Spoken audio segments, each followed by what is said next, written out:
Well, hello, everyone. This is Jonathan Weedman with Community Conversations presented by Outlook Newspaper Group. And thank you for joining us today. I'm especially happy today to have with us someone who I have had the great pleasure of knowing for many years, someone who has dedicated her life to making our community a better place, and who, when she was elected to office in 2016, did so with almost 60% of the electorate behind her. So I think that's pretty good endorsement. I don't think there was anyone better prepared to lead when she was elected.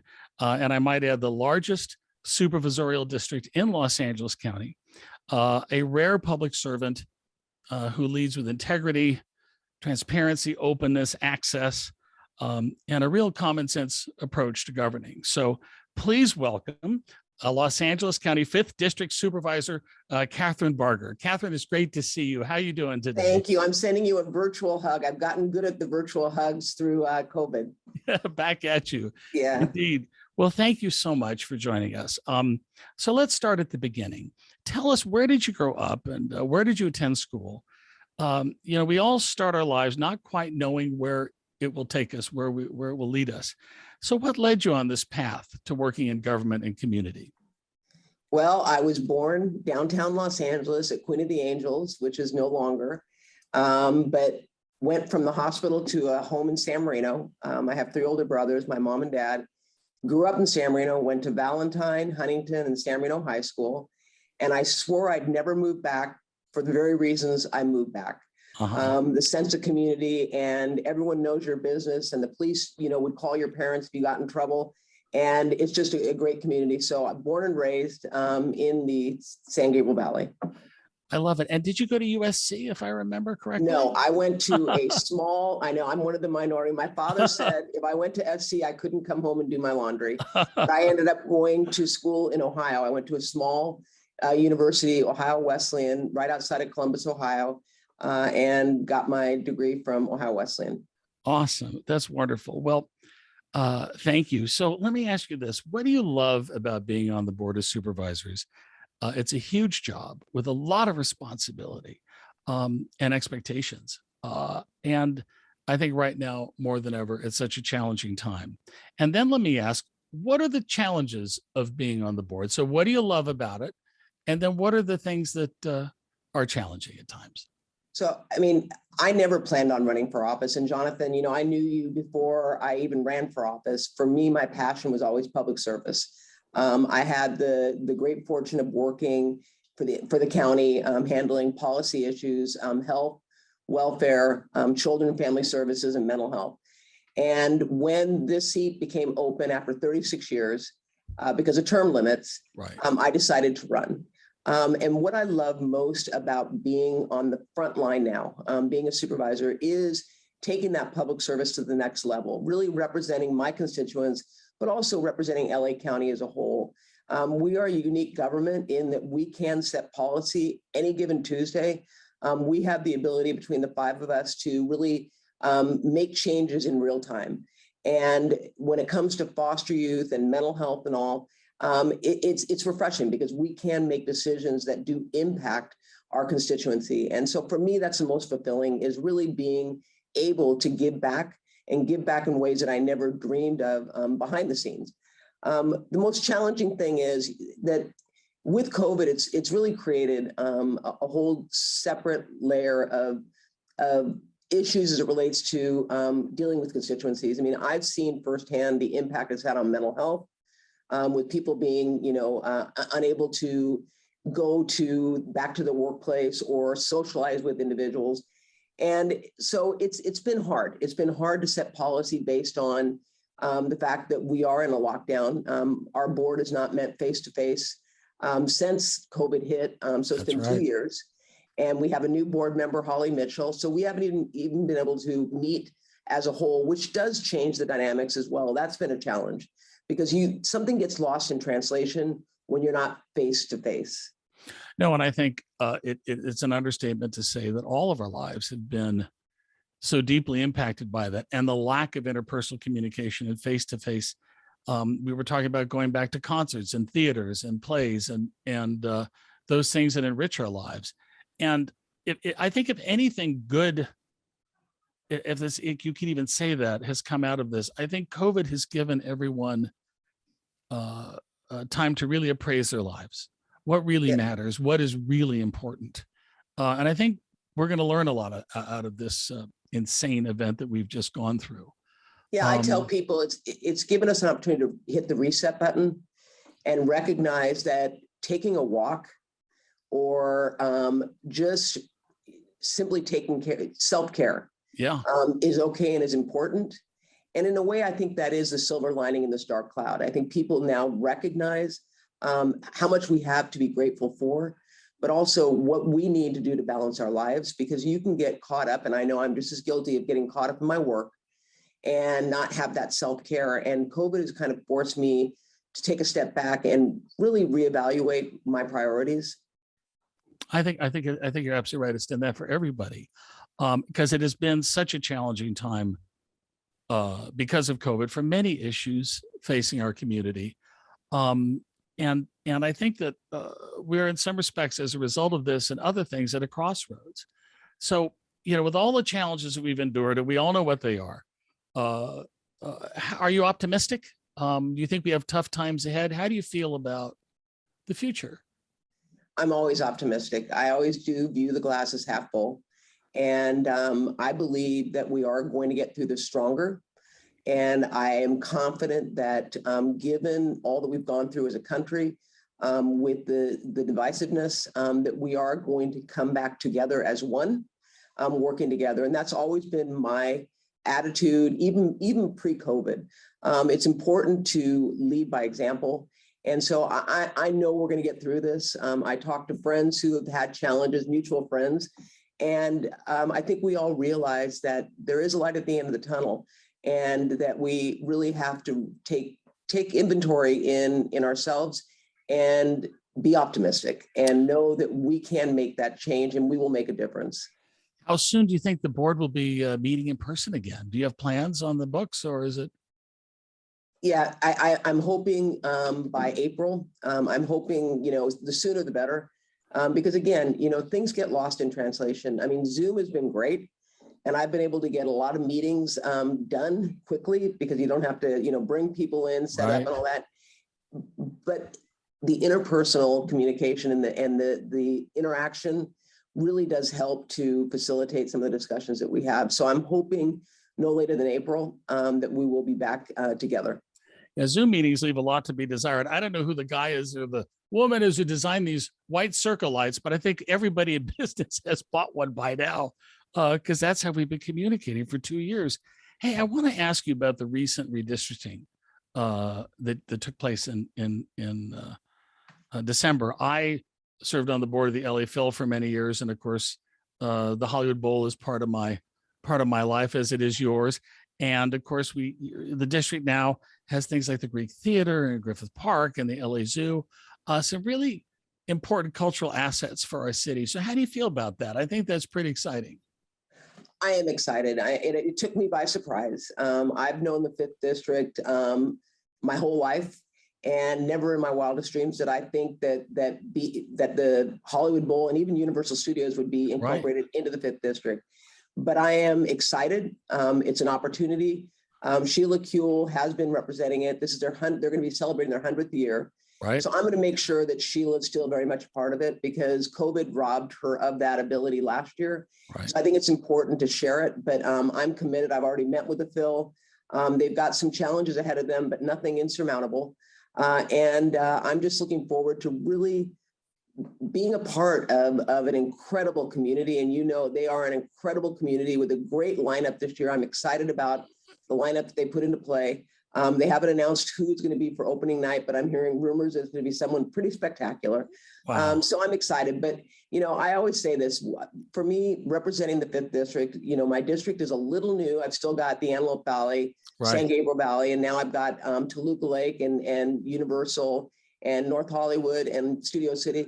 I'm excited to get to know my new constituents. I love the diversity of my district, and this is just one more layer of diversity. Well, I must say I'm very proud to say that I live in the same district as all my favorite venues in Los Angeles now. Yes.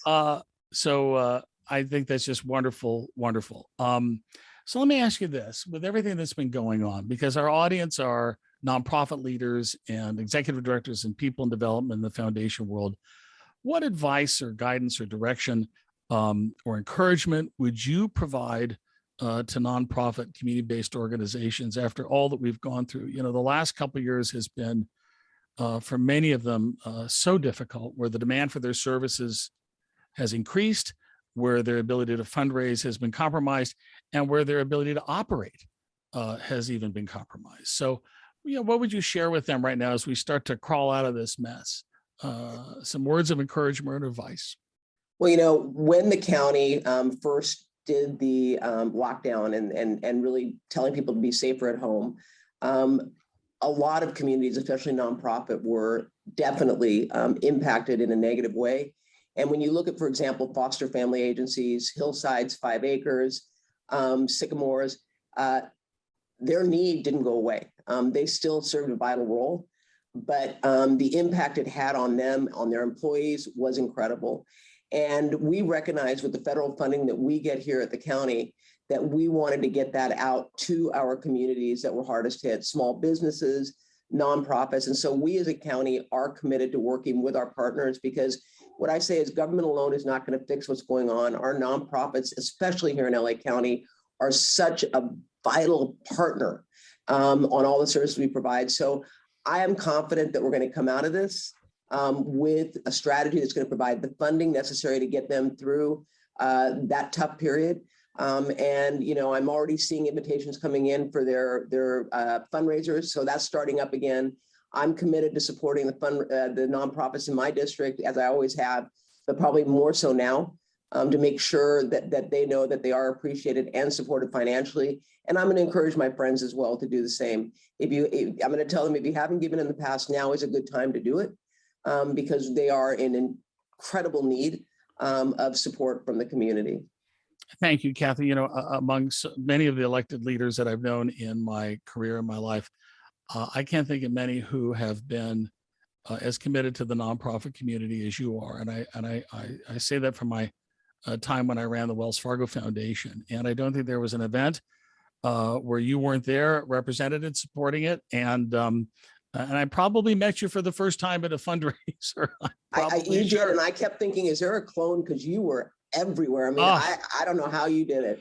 Well, you know, how do you do it? It was very interesting. You know, I have 4 tuxedos, a white dinner jacket, and tails, and people say, who in the normal world does that? Well, it's part of the job, going to these events. And I loved every second of it, because I've always said, and I'm sure you would agree, that working with the nonprofit community is such a privilege, because you're working with people who've chosen with their lives to do something, to earn a living, to help other people. And it was really the most special part of my job. I loved every second of it. And they're not doing it for the money. You know, I tell people the nonprofits truly do operate on a shoestring budget, and the services they provide make a difference and are life-changing for so many people. And, you know, we are fortunate that we live in a county, and I live in a community that understands that and gives back in ways that go beyond just the financial support, volunteering. There's no end to what people are doing to support nonprofits. It's wonderful to see. It's so gratifying. Well, let me ask you another question. You have had such a distinguished and accomplished career, Kathryn, and I know how hard you've worked. I know that it's hard work. You know, it's fun to have, I guess, I would call it the attention or the public visibility of the role in some ways, but there's a lot of it that isn't easy at times. And I think people forget that. And you've succeeded with such results consistently. How do you do it? How do you get up every morning and do what you do? Well, you know, I think it helps having 3 older brothers, so I have thick skin. And my father worked, and we both have this in common, although you have a relative that was the governor of California. Yeah. My father was appointed by Governor Reagan to be insurance commissioner. Wow. And what I tell people is I never knew the political affiliation of my father's friends, like Jesse Unruh. I didn't know he was a Democrat. He was a friend of the family. And my dad taught me that you put aside your political, party, and you accomplish what needs to be done for the betterment of the state. And so I was raised watching that. I watched my father really look at the issue and not fall into that. It's a Republican issue or a Democrat issue, because at the end of the day, it's about the people. And I've carried that through. And I tell people there's a reason why local politics are nonpartisan, because you shouldn't put party first, especially in the county. We're dealing with people's lives. And obviously, I believe in fiscal prudence. I think we need to be fiscally responsible. But all parties do. And how that money is allocated is something that is a priority that the board puts together. So I always look for the compromise. It's not my way or the highway. And that's what's helped me to succeed, is that I want people to wonder what party I'm with. I don't want them to understand or identify me as this person. I want to be about what is in the best interest of my constituents. And anyone that doesn't do that, I think, is selling short their representation of the people. Kathryn, thank you. And I appreciate you saying that, because I know you, and I guess you could, of course, I've grown up with political experiences on both sides of the aisle. So I'm not quite sure what I am. I guess I'm a hybrid in many respects. And I think that it's safe to say you are too, because you've been able to politically, in terms of getting the work done, as you said, steer away from one particular dogma on either side and focus on what is right for the community, to be a consensus builder. And I think that has been your success. And that is why I think, and I don't mean to gush or, sound silly, but you're really beloved, well-respected and well-liked by everyone in town. And that's uncommon with elected officials. So I think everybody should take a page out of your book, truly. It's been hard, as you know, at the political level. There's been, the tone has been set higher up than this office, and it's become very nasty. Yeah. And I refuse to let that define who I am. And I will never. And I always tell people, when I'm out in the community, definitely I take my title seriously, but I'm Kathryn. And I always want people to be honest with me. I want to be able to be approached. And I want people to know that I do listen, and that it's okay to tell me the truth, and we can agree to disagree, but just be respectful. That's all I ask. No, and it's sound good advice, and it's wonderful. Thank you. So let me ask you about leadership. I've had some great bosses in my career. I've had some who've not been so great. I've learned from both. So how would you describe your leadership style? Because you manage an enormous enterprise organization. And what, in your appraisal or estimation, makes a great leader? Well, that is a good question, and that calls for some reflection. And I know that I try to lead how I'd want to be treated, and I empower my staff to make decisions. And it's the way I was brought up in my working environments, and that is that I'm going to trust what you decide. Make sure that if I'm not around to give you that thumbs up to get it done, I want things done in real time. Nothing frustrates me more than finding out that the bureaucracy stands still because someone's afraid to make a decision. I will always stand behind that decision if I know that it was fully vetted.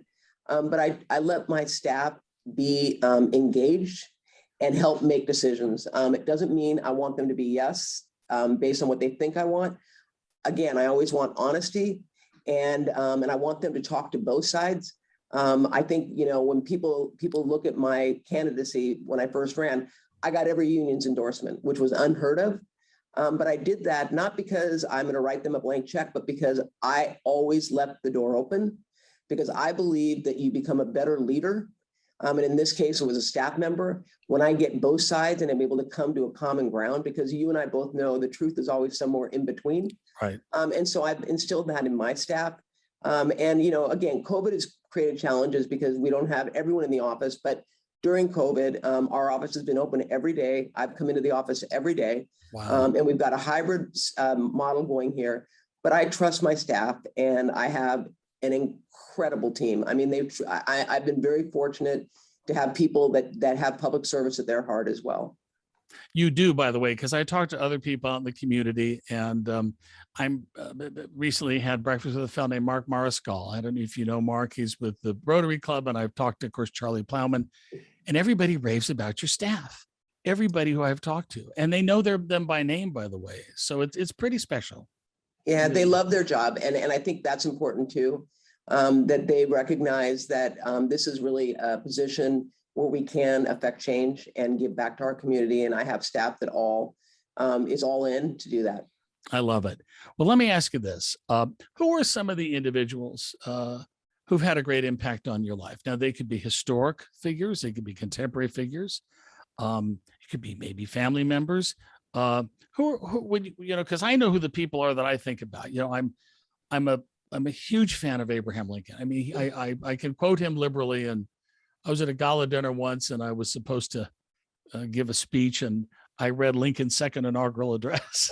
I love it. I got a standing ovation. So you want to hear a good speech? Here's a great speech. So who are some of the figures in your life who you look up to, who you think about?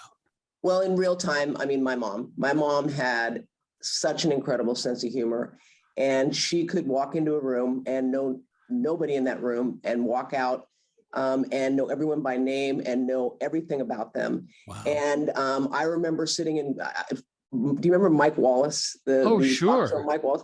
Mike Wallace used to have on Irma Bombeck, and my mom and I would sit and watch her. And her sense of humor reminded me a lot of my mom's. Dry, but just funny. Never took herself too seriously.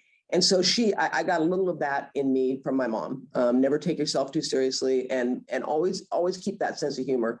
Obviously, you know, my father with his public service is someone who impacted me tremendously. You know, in terms of, I mean, you talk about Abraham Lincoln. I mean, I look at all those that came before us, and I think that everyone had a lasting mark. Right now, someone who I'm very focused on is Martin Luther King. I think now more than ever, as a leader of the civil rights movement, he truly was so ahead of his time in understanding that you can affect change through peace. And so that's someone who I greatly admire and believe that if we had more Martin Luther Kings right now, we'd be a better place. But in my life, I mean, on the personal level, definitely my parents, but my mom first and foremost, because she truly did teach me to be humble and to recognize that you should never forget where you came from. Because in this position, I joke that the day I got elected, I didn't realize how many friends I had. And I know that, you know, my friends are those that were my friends before I was a supervisor. Everyone else is an acquaintance. That doesn't mean they're any less, you know, they're not less important, but just in a different category. But it's important to keep that humility and keep grounded. You know, when I used to work at the foundation, I used to say, I am employed by Wells Fargo, but I work for the nonprofit community. You know, and I think there's some similarity that with you. Well, let me ask you, what do you love about our city? What makes Los Angeles, our region, special to you? And what does Kathryn Barger do for fun? How do you blow off steam? How do you recreate? Well, I think what I love about this great county is the diversity. I love the fact that it's not a one size fits all. And I do love the fact that even during all the turmoil, during, you know, the whole Trump presidency, we were able to maintain some sort of civility here in terms of recognizing that we are a diverse region. And we stayed steady on that. And it's not just the LA County Board of Supervisors, but I think across the board, we in LA County recognize that we embrace that. And I hope that will continue. It got a little dicey during COVID, but that's because, you know, the George Floyd and all, I think that really did change the course of how we look at, you know, law enforcement and all. But for me, that is something that I believe is what's great about this incredible county. I know that the challenges that we have with the diversity are that we need to really step up to the plate. COVID also showed us where we have gaps in services for those that are disenfranchised. So we're looking at things through an equity lens now, which I'm in favor of. And I think it's important to have that balanced and not shift it so far to this way that you lose sight, and by shifting, you then become imbalanced in a whole different area. Right. And so, you know, that's something that I'm excited to move forward with. And what do you do for fun? Well, that's a good question. So, you know, the first year I was chair when we shut down. And I didn't realize it, but all the restaurants shut down, nothing was open. And I would come into the office and was eating things that are not healthy. And so we all were. Yeah, so the COVID-19 translated into 19 on, and it wasn't my clothes shrinking, it was me growing. So I went back to what I love, and that is I love hiking. I love walking. And what I found is that it keeps me healthy, but it also helps my mind. And so what I do is, and I did it this summer, is I walked the Camino de Santiago in Spain. I didn't do the whole because I actually couldn't take the time off, but I did 2.5 weeks. I started in Burgos, Spain, and walked almost to Santiago, and then flew back. But it's my second time walking the Camino. So that's what I do for relaxation. I love to go up on the trails and hike. I haven't made it all the way to the top of Mount Wilson, but I love taking the Wilson Trail, just even walking the streets. I walk my district, and which I find fascinating. We've got the most beautiful architecture anywhere, Yes. in whether it be La Cañada, Pasadena, Altadena, San Marino, Sierra Madre, Monrovia. I mean, it's incredible. So I walk that whole area, and it's fun for me. I think we have the greatest trees in Southern California. I'll be driving down the street and I'll see a tree and I'll pull the car over and say, "Ray, look at that." And he'll say, "Another tree," right? And Well, my mom used to say that trees make a community, and she's right. Yeah, I agree. Well, I can't thank you enough for joining us today and sharing these thoughts. I so appreciate it.